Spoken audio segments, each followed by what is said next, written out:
It was discovered by others. A series of builders had circled the area. The original port town had been surrounded by housing developments. There were two Fisher's Coves now. The lower section near the harbor was ringed with the same huge Victorians that rested in the sun like colored lizards. But up above there was Harbor Heights, a line of tract houses which had replaced the marshes and fields. And on Angel Landing, the point jutting out from the far side of the harbor, where there had once been thousands of shells called false angel wings, a nuclear power plant was being built. The metal scales of Angel Landing 3 now rose into the sky with the terrible force of centuries. The power plant was the reason I had returned after so many years. I had accepted a job at Outreach, a counseling center in town, and rented a room at Minnie's. But if not for that plant on the tip of Angel Landing, I would never have come back. I was here because Carter Sugarland followed nuclear power just as a dove follows olives, and I, in ardor and in haste, had followed Carter. Of course, Carter could not make a commitment to me. He had told me that 5 years before, in the hallway outside our seminar in group psychology.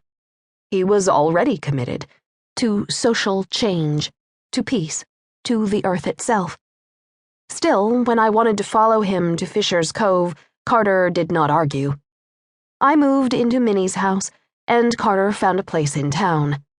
He dragged a mattress up to the apartment, which had become the only regional office of Carter's anti-nuclear group Soft Skies. There we would meet weekends and Wednesdays for lovemaking, marijuana, and endless games of hearts. It was a Wednesday night, our night, and like the woman in love I considered myself to be, I waited for his call. My aunt walked into the parlor and set her cup of tea down on the mahogany table. At 74, Minnie seemed much the same as the first day I met her, nearly 20 years before. She had always worn her fine long hair wrapped in a bun, and she was still impressively large, 5'11", tall enough to make heads turn on the street when she walked home from the market with bundles of wheat germ and radishes. Unlike most people, Minnie was not shrinking with age. Instead, she seemed to be growing, right before my eyes. In the morning, when I walked past her room, I could see Minnie's long feet hanging over the edge of the bed. Now my aunt straightened her back and sat in the easy chair near the wood-burning stove. "Tea?" Minnie asked me. I shook my head. She had once tricked me into trying a cup of Golden Seal tea. The taste had been foreign, so strong it had stayed with me for days. "Not just now," I said. Minnie sighed and lifted her teacup. "You're impossible." "Not everyone likes Golden Seal," I said. "It's a matter of taste." "I'm not talking about tea, Natalie," Minnie answered. "I'm talking about you. Everything about you. For instance, the telephone.